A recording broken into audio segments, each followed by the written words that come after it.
Ya oke. Kita beda dari video-video sebelumnya. Ini juga orangnya 4 beda. Betul. Bahasannya kita agak keluar ya dari sepak bola, tapi tetap Ya, tentang sepak bola. Sesuai ada konteksnya, sepak tetap. bola juga. Sepak bola ya. Sebol. Kita sebagai warga negara Indonesia yang baik dan taat, dan pada 2 bulan ke depan ya kita akan menentukan pilihan kita. Iya, pilihan kita. Pilihan kita. Iya.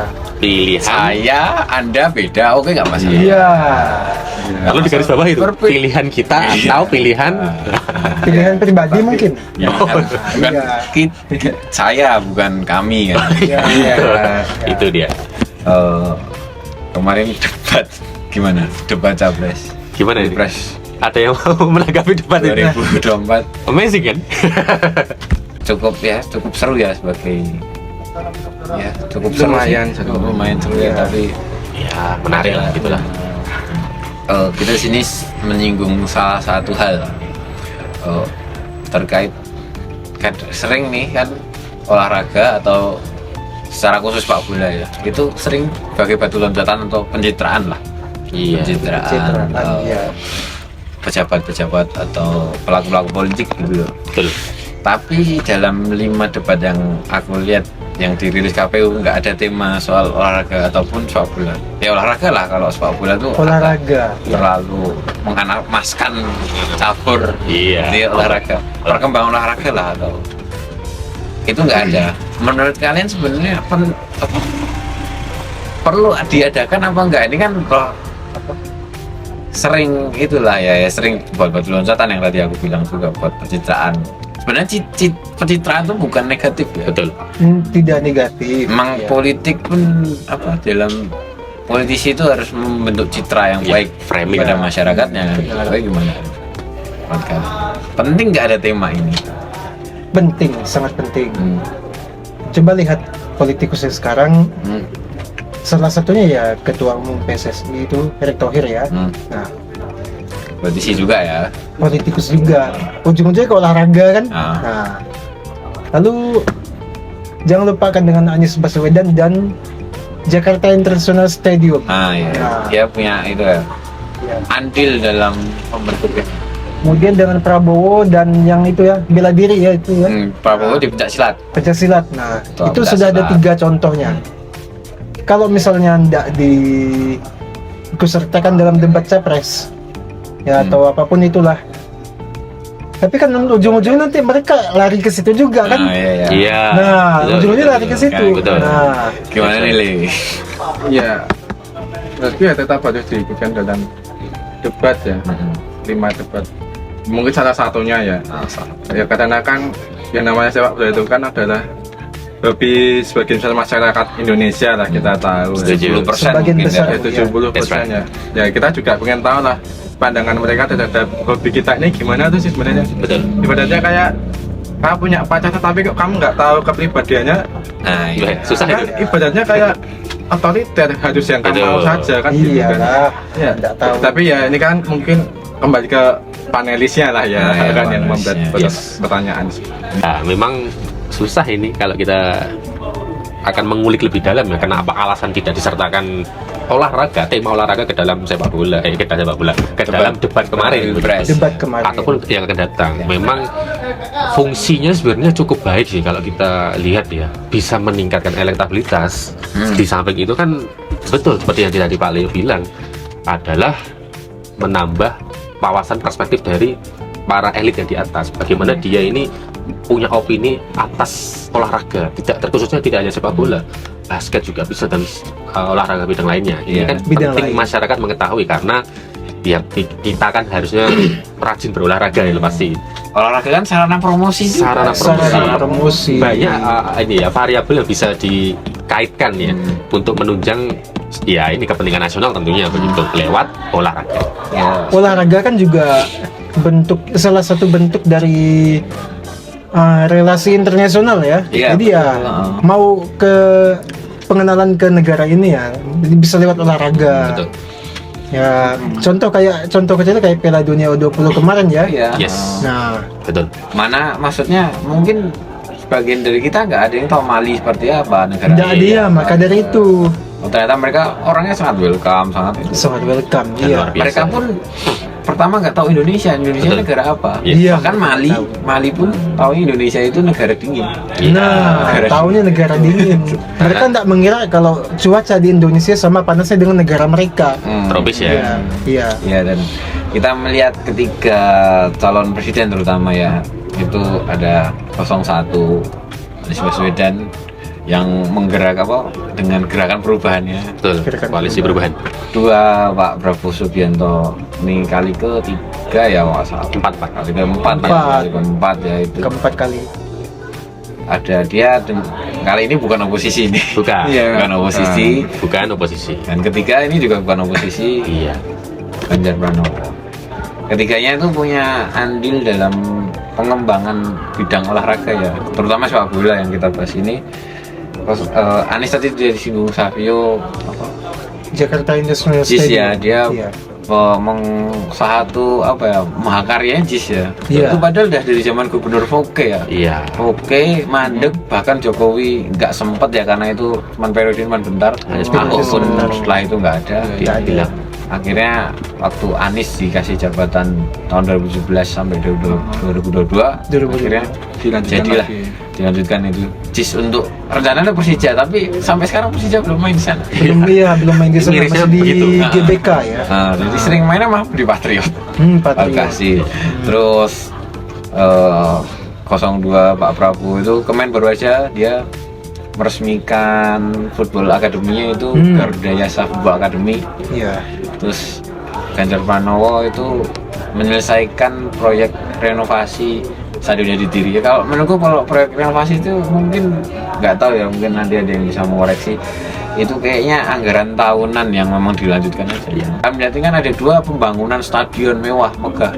Pak Anies pun dia menjanjikan pembangunan stadion di Makassar dan terutama di luar Jawa.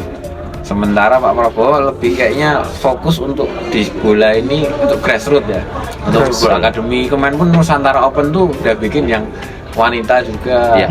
Nah kan ini kan 2 kutub berbeda ini kan. Yang satu ini stadion besar megah, yang satu grassroots. Menurut kalian ini di Indonesia lebih urgent yang mana ini yang harus dibangun dulu? Akademi. Tetap ke akademi. Jangan heran kenapa melihat kemarin skuad Indonesia U17 isinya dari mana?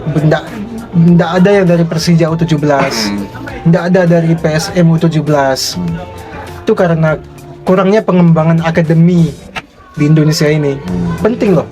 Kalau hanya stadion besar ya, sebenarnya penting juga stadion besar. Tapi sebenarnya kalau akademi tidak dikembangkan, apa guna stadion? Siapa yang mau main di situ gitu? Makanya. Betul, tidak ada pemainnya. Iya, pemainnya tidak ada. Ya balik lagi sebenarnya tujuan. Tujuannya dibangun stadion itu apa sih? Yes. Apa cuman untuk ibaratnya kayak candi? Iya. Yang mana orang akan melihat bahwa wah ini bangunan megah banget, siapa sih yang buat? Ya, kebanggaan. Apakah itu Sebuah kebanggaan Betul. atau ya emang Siapa yang benar-benar mau membangun persepak bolaan di Indonesia gitu. Iya. Kalau misalkan nomor 1 ya nggak heran sebenarnya, tetapi kalau misalkan memang benar-benar mau membangun persepak bolaan di Indonesia ya harus seimbang sebenarnya. Yang pertama emang harus dari grassroots-nya dulu dikembangkan orang-orang mudanya. Nah, baru setelah itu kan yang namanya stadion kan tempat untuk bermain orang-orang yang udah jadi ya ibaratnya. Iya. Bukan orang-orang, bukan tempat untuk latihan aja. Yes. Nah, jadi pertandingan? stadion itu adalah panggung bagi mereka yang udah emang apa ya, dari segi level atau tahapan sepak bola udah bisa pantas lah bermain di situ. Sudah matang. Jadi ya stadion sebenarnya nggak usah banyak-banyak sih menurut saya gitu kan. Ya. Yang penting adalah tadi anak mudanya dulu. Anak muda Ya. itu ya. Apalagi kalau kita bangun stadion dengan yang tipe modern ya, tentunya akan lebih rumit lagi dari segi maintenance. Tapi memang kalau kita melihat dari pergeseran stadion di Indonesia ini kan sebenarnya kalau dilihat dari banyak sisi ya, banyak variabel kan. Bisa dibuat juga dari segi komersil. untuk nanti kepentingan misalnya ada konser atau apapun ya, itu kan bisa itu, atau acara-acara besar seperti partai bisa mengadakan acara sendiri di situ juga bisa. Tetapi memang bagaimana nanti kita lihat bahwa stadion ini kan sebenarnya dari awal dirancang khusus untuk bermain sepak bola, namanya stadion. Memang beberapa kasus kemarin ada event-event besar yang non sepak bola itu dimasukkan ke dalam stadion. Tentunya membuat nanti maintenance atau perawatannya menjadi lebih banyak lagi, karena tiba-tiba nanti rumput bisa rusak ataupun nanti kursi tribun ada yang pecah atau bagaimanapun. Iya, sebenarnya agak miris juga kalau kita melihat kenapa acara yang non sepak bola itu diberikan ke stadion. Sebenarnya kan bisa di Gelora Istora atau yang lain lah, yang non memakai rumput stadion. Ini khusus untuk stadion. Bagaimana nanti stadion ini digunakan untuk para pemain kita bermain sepak bola. Begitu. Sebenarnya pesan untuk para capres terpilih nanti kan yang penting sinergitas untuk khususnya sepak bola dan olahraga lain ya. Dan kan aku bukan menyalahkan rezimnya Pak SBY, tapi waktu zaman SBY itu sebuah kesalahan besar. Waktu itu kan tahu sendiri ya, PSSI begitu mau dibantu pemerintah disebut intervensi. Betul. Intervensi. Nah, ketika di zaman sekarang, di rezim sekarang itu beda. Adanya sinergitas antara pemerintah dan PSSI gitu. Jadi kan saling membantu lah, saling itulah. Saling membantu. Berjalan seiringan ya. Betul. Ya itulah. Mungkin ada pesan-pesan buat capres ini. Jangan terlalu banyak bangun stadion. Oh iya. Lihat stadion Maracana. Nah, sampai sekarang tidak terurus sejak final Piala Dunia 2014. Mungkin pesannya adalah seperti ini, janji di kampanye itu harus direalisasikan ketika nanti siapapun yang terpilih ya. Apapun itu, ketika nanti kampanye janjinya dengan sangat megah, ya harus dilaksanakan. Apalagi sudah menyinggung tadi ini yang kita bahas ini, sepak bola atau grassroots, ada tim nanti, tim muda dan sebagainya, harus dilaksanakan. Maksudku begini, tidak hanya mengulang lagi sekedar janji manis kampanye gitu. Ya untuk mencari suara ya. Ya itu boleh lah, tetapi memang harus realitasnya. Ya kalau aku nggak usah muluk-muluk, yang penting punya tujuan yang baik, intensi, Betul. niat untuk memajukan persepakbolaan dengan baik di Indonesia dengan baik, itu merupakan sebuah kelegaan lah pastinya untuk bangsa Indonesia. Mudah-mudahan siapapun nanti yang terpilih ya, pilihan kita boleh beda, tapi yang penting sepak bola Indonesia masuk ke Piala Dunia. Amin. 2026. Target. Go to USA. Yes. Dan jangan anti diaspora ya. Wah, jangan nanti diaspora. Diaspora. Tapi salah satu waktu itu satu capres itu usung sama salah satu partai yang menolak diaspora. Itu anggota DPR menolak diaspora. Apa dengan diaspora? Gitu. Terima kasih. Sampai jumpa di lain kesempatan. Nongkrong nyaman ngomongin bola hanya di GR Bola.